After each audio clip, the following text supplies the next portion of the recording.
Hello दोस्तों, utopian classes में आपका स्वागत है। तो चलिए बिना समय वेस्ट किए अपनी वीडियो को शुरू करते हैं और आज के रूल नंबर 1 की तरफ बढ़ते हैं। और जैसा कि आपको पता है कि मैं पिछली 2 वीडियो से आपको सेंटेंसेस की वॉइस चेंज करना बता रहा हूँ, जिसमें मैंने आपको 4 तरह की सेंटेंसेस की वॉइस चेंज करना बताया है। जिसमें मैंने आपको simple sentence, interrogative sentence, there से शुरू होने वाले सेंटेंस और लेटस से शुरू होने वाले सेंटेंसेस की वॉइस चेंज करना बताया है। तो आज की वीडियो में मैं आपको कुछ तरह के स्पेशल टाइप के और सेंटेंसेस की वॉइस चेंज करना बताऊंगा। तो चलिए बिना समय वेस्ट करते हुए अपनी वीडियो को शुरू करते और आज के रूल नंबर 1 की तरफ बढ़ते हैं। आज पहला रूल क्या है कि इट इज़ टाइम वाले सेंटेंसेस की वॉइस चेंज करना। कि आज के पहले रूल में मैं आपको बताऊंगा कि किस तरह से हम उस सेंटेंस की वॉइस चेंज कर सकते हैं जिस सेंटेंस की शुरुआत इट इज़ टाइम से हो।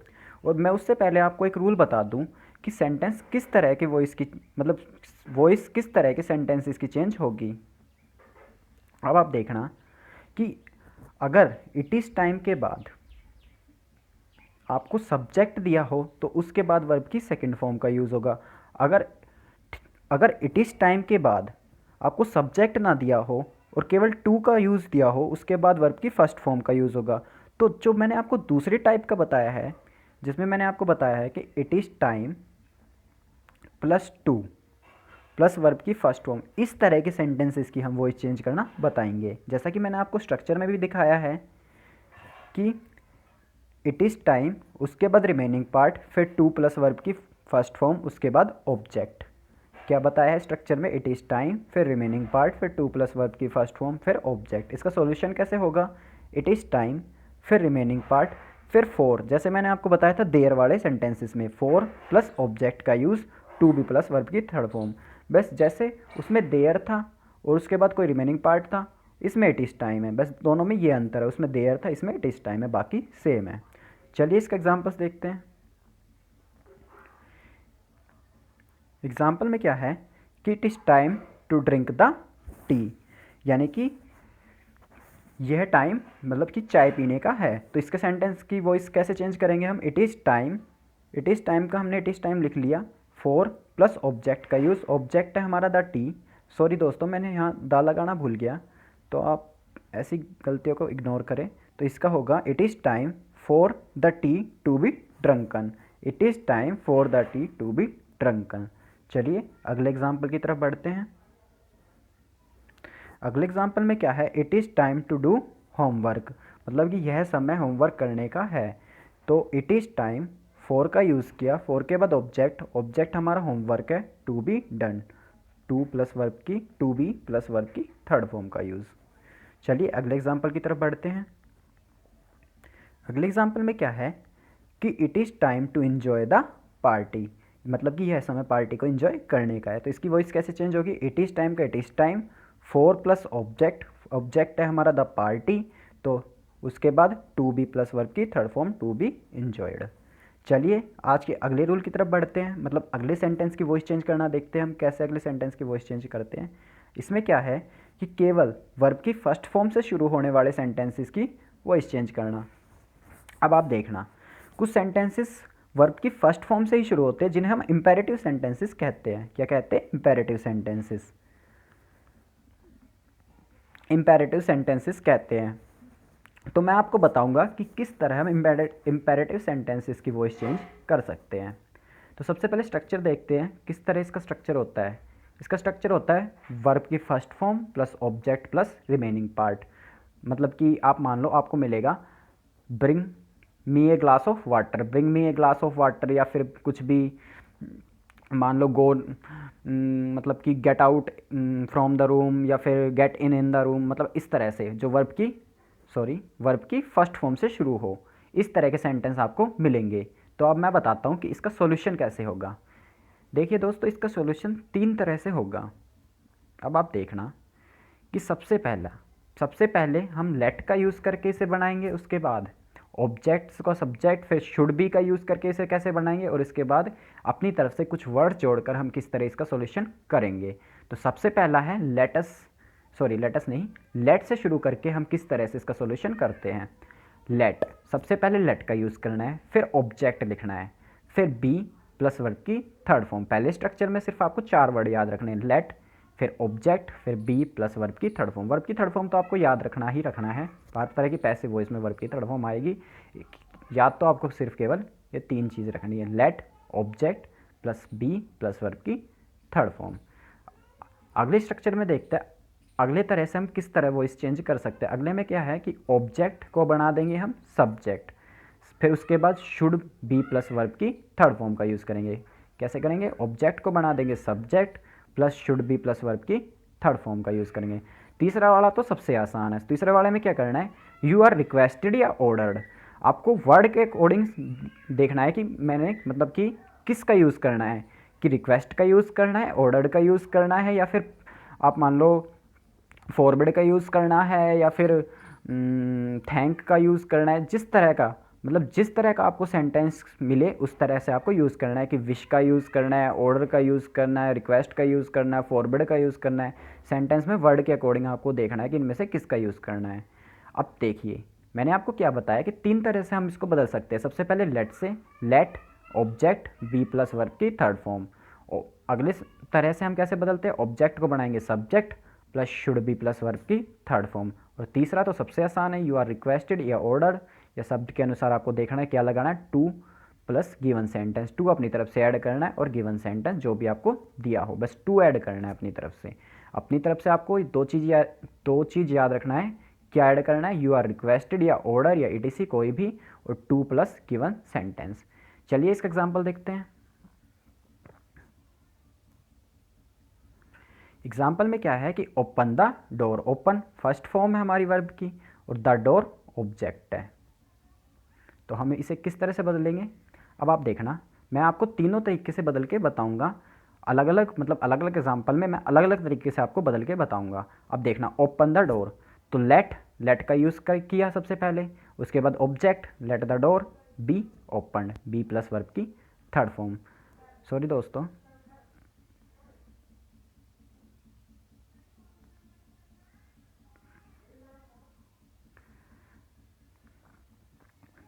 दोस्तों, ये थोड़ी सी स्क्रीन मिसमैच हो गई, पर कोई बात नहीं, वापस रिस्टोर हो गई।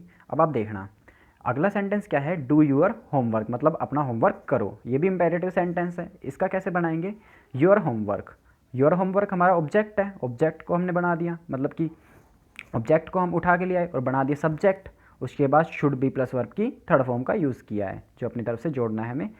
ऑब्जेक्ट को बनाना है सब्जेक्ट, उसके बाद शुड बी प्लस वर्ब की थर्ड फॉर्म का यूज़ करना है। चलिए अगला एग्जाम्पल देखते हैं। अगला एग्जाम्पल में क्या है कि please bring me a glass of water, कृपया मेरे लिए एक पानी का ग्लास लाओ। प्लीज़, प्लीज़ मिल गया आपको, तो क्या लगाना है, रिक्वेस्ट। अब आप देखना आंसर किस तरह बनेगा इसका, कि you are requested to bring me a glass of water, you are requested to bring me a glass of water. अब आप देखना यू आर रिक्वेस्टेड का यूज़ किया, सिर्फ टू जोड़ा है, बाकी गिवन सेंटेंस वैसे के वैसे ही। बस याद रखना है यू आर रिक्वेस्टेड, ऑर्डर्ड या ईटीसी वर्ड के अकॉर्डिंग टू अपनी तरफ से यूज़ करना है। चलिए अगले रूल की तरफ बढ़ते हैं। अगले रूल में मैंने क्या बताया है कि हम किस तरह से डबल ऑब्जेक्ट वाले सेंटेंसेस की वॉइस चेंज करना मतलब कि करते हैं। ये सबसे हार्ड पड़ता है वैसे देखा जाए तो। आप मान लो ये मतलब इतना हार्ड भी नहीं है जितने दिखने में लगता है, पर जिस तरह से इसको पढ़ाते हैं ना उस हिसाब से ये हार्ड बन जाता है, लेकिन इतना हार्ड है नहीं। अब आप देखना कि किस तरह हम सेंटेंस की सबसे पहले पहचान देखते हैं, कि किस तरह हम पहचान सकते हैं कि ये डबल ऑब्जेक्ट वाला सेंटेंस है जिसकी हमें वॉइस चेंज करनी है। अब आप देखना कि सबसे पहले पहचान का तरीका, वर्ब के नज़दीक वाला मानव होना चाहिए, यानी कि जो वर्ब होगी हमारे सेंटेंस की उसके नज़दीक वाला जो ऑब्जेक्ट होगा उस वो हमेशा मानव, मानव मतलब सजीव, सजीव, सजीव होना चाहिए। अगली पहचान का तरीका क्या है इसका, कि वर्ब, मानव और वस्तु। वर्ब के बाद वाला मानव यानी कि सजीव, उसके बाद कोई वस्तु हो सकती है। और अगर दो ऑब्जेक्ट एक ही बात की तरफ इशारा करे तो उसे केवल एक ही ऑब्जेक्ट माने। इसका क्या मतलब है, अगर मान लो सेंटेंस में आपको डबल ऑब्जेक्ट दिख रहे हैं, अगर दोनों ऑब्जेक्ट एक बात की तरफ इशारा कर रहे हैं तो वो डबल ऑब्जेक्ट का सेंटेंस नहीं होगा, वो सिंगल ऑब्जेक्ट का सेंटेंस माना जाएगा। उसका आपको वॉइस चेंज करते समय सिंगल ऑब्जेक्ट की तरह वो सेंटेंस ट्रीट करनी है। और आप एक बात का और याद रखना कि दोनों ऑब्जेक्ट्स के बीच कोई प्रीपोजिशन नहीं होनी चाहिए। दोनों ऑब्जेक्ट्स के बीच कोई प्रीपोजिशन नहीं होनी चाहिए। अगर प्रीपोजिशन है तो वह सिंगल ऑब्जेक्ट वाला सेंटेंस ही माना जाएगा, उसकी वॉइस सिंगल ऑब्जेक्ट के सेंटेंस की तरह ही चेंज होगी। चलिए अब इसके एग्जाम्पल देखते हैं कि किस तरह हम डबल ऑब्जेक्ट के सेंटेंस की वॉइस चेंज कर सकते हैं। अब आप देखना, दे इलेक्टेड हिम चेयरपर्सन। अब आप देखना, पहले इसकी पहचान करो कि ये डबल ऑब्जेक्ट है कि नहीं। अब 3 कंडीशन बताई है मैंने आपको कि वर्ब के बाद मानव प्लस वस्तु होनी चाहिए, दोनों के बीच कोई प्रीपोजिशन नहीं होनी चाहिए, और दोनों एक चीज़ की तरफ इशारा नहीं करनी चाहिए। अब आप देखना, हिम मानव के लिए यूज़ हुआ है, अरे चेयरपर्सन, चेयरपर्सन भी मानव ही होता है। अब आप देखना, कोई मान लो एक चेयरपर्सन बनेगा, वो मतलब कि सजीव वस्तु ही, मतलब सजीव ही बनेगा ना, मतलब कि कोई इंसान ही चेयरपर्सन बनेगा, ऐसे तो नहीं है कोई चेयर, मतलब चेयर या बेंच कोई चेयरपर्सन बन जाएगी, नहीं, तो सजीव ही बनेगा। इसलिए ये मतलब कि सिंगल ऑब्जेक्ट का सेंटेंस है, इसकी वॉइस हम सिंगल ऑब्जेक्ट के सेंटेंस की तरह ही चेंज करेंगे। इसकी वॉइस चेंज करते समय आप क्या याद रखेंगे, हिम को बनाएंगे, मैंने आपको 5 पॉइंट बताए थे। सबसे पहले ऑब्जेक्ट को बनाएंगे सब्जेक्ट, तो हिम यहाँ पर ऑब्जेक्ट है, सब्जेक्ट बनाएंगे, हिम का होगा ही। उसके बाद हेल्पिंग वर्ब को नियम अनुसार चेंज करेंगे, इलेक्टेड वर्ब की सेकंड फॉर्म, वर्ब की सेकंड फॉर्म को वाज या वर प्लस वर्ब की थर्ड फॉर्म, तो यहाँ पर ही सिंगुलर है तो यहाँ पर वाज का यूज़ होगा, वाज इलेक्टेड। वर्ब की थर्ड फॉर्म का यूज़ करेंगे, इलेक्टेड यहाँ पर वर्ब की थर्ड फॉर्म ही है। चेयरपर्सन, अब मैंने आपको बताया था जो रिमेनिंग पार्ट होता है उसे हम वर्ब की थर्ड फॉर्म के बाद लिखते हैं, तो चेयरपर्सन यहाँ पर रिमेनिंग पार्ट है, वर्ब की थर्ड फॉर्म इलेक्टेड है, तो चेयरपर्सन हमने इलेक्टेड के बाद लिख दिया। बाय अन्य प्रीपोजिशन का यूज़ करेंगे, देम ऑब्जेक्ट को बना देंगे, मतलब सॉरी सब्जेक्ट को बना देंगे ऑब्जेक्ट, दे हमारा सब्जेक्ट है, इसको हम ऑब्जेक्ट बना देंगे। चलिए अगले एग्जाम्पल की तरफ बढ़ते हैं।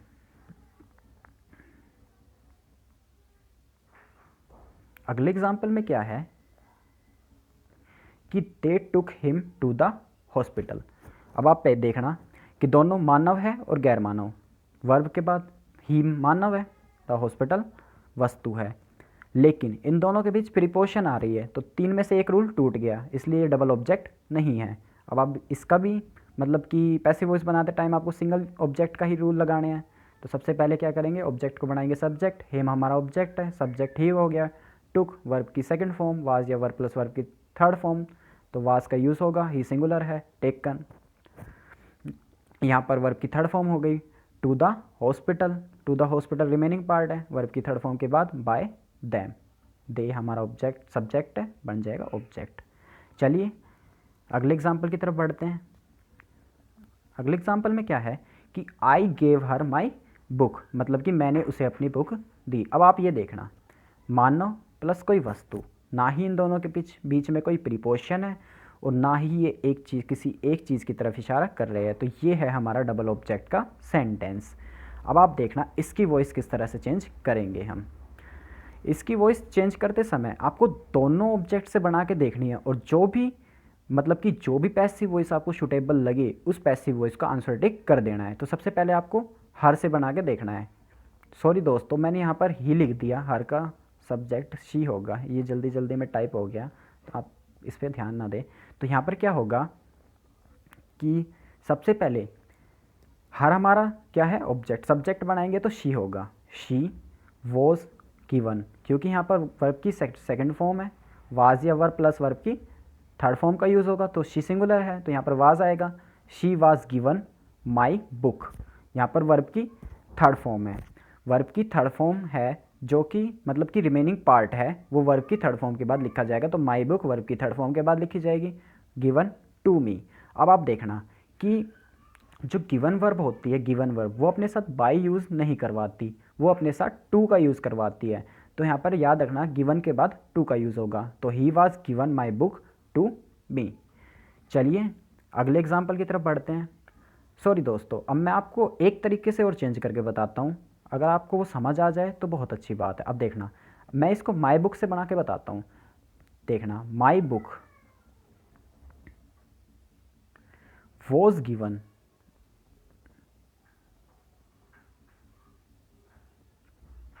To him by me, sorry him नहीं हर, टू हर, यहाँ हर ऑब्जेक्ट है ना।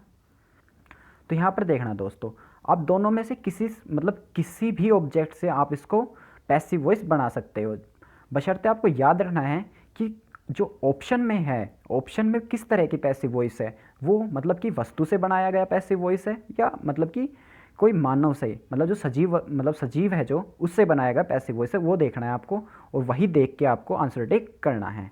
चलिए अगले एग्जाम्पल की तरफ बढ़ते हैं।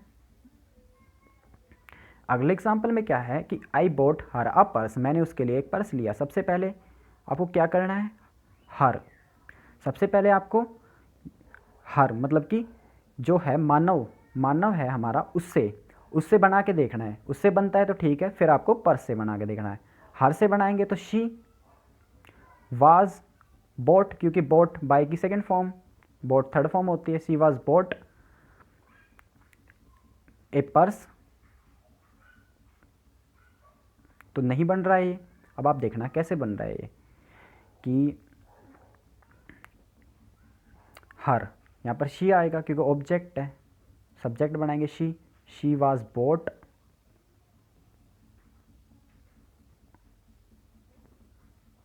A purse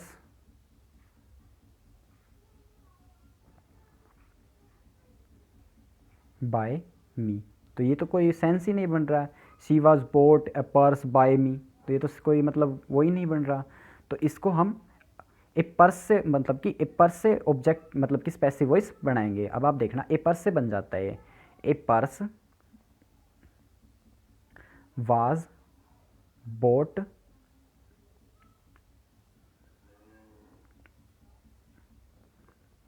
her by me, ये बन जाएगा।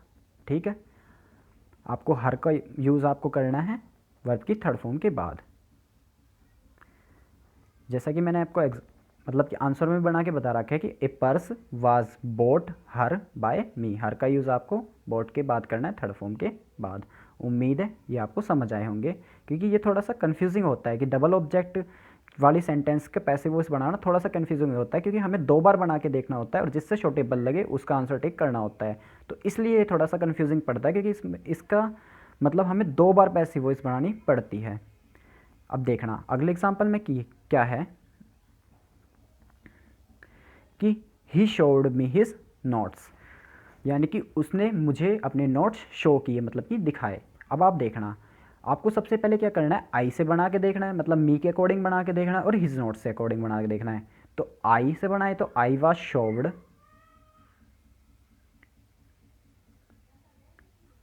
हिज नोट्स बाय हिम, बन रहा है, ठीक है, ये तो बन जाएगा। अब आपको हिज नोट्स से भी बना के देखना है, क्योंकि कई बार क्या होता है दोनों से बन जाता है लेकिन हमें मिलता आंसर में सिर्फ एक ही है, तो आपको दोनों से बना के देखना है। हिज नोट्स अगर बनता है तो ठीक है, नहीं बनता तो कोई दिक्कत नहीं है।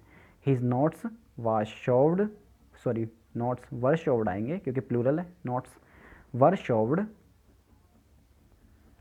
His notes were showed me by him, तो इससे भी बन रहा है, तो दोनों ठीक है।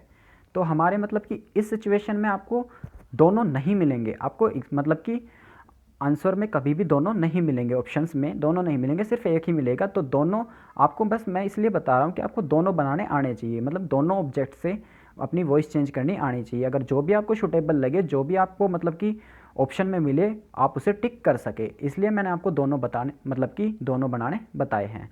तो चलिए दोस्तों, आज की वीडियो को हम यही समाप्त करते हैं। उम्मीद है ये वीडियो आपको पसंद आई होगी, अगर पसंद आई हो तो लाइक कीजिए, सब्सक्राइब कीजिए। तो कल मिलते हैं नई वीडियो के साथ, नए रूल्स के साथ। जय हिंद, अलविदा, जय भारत।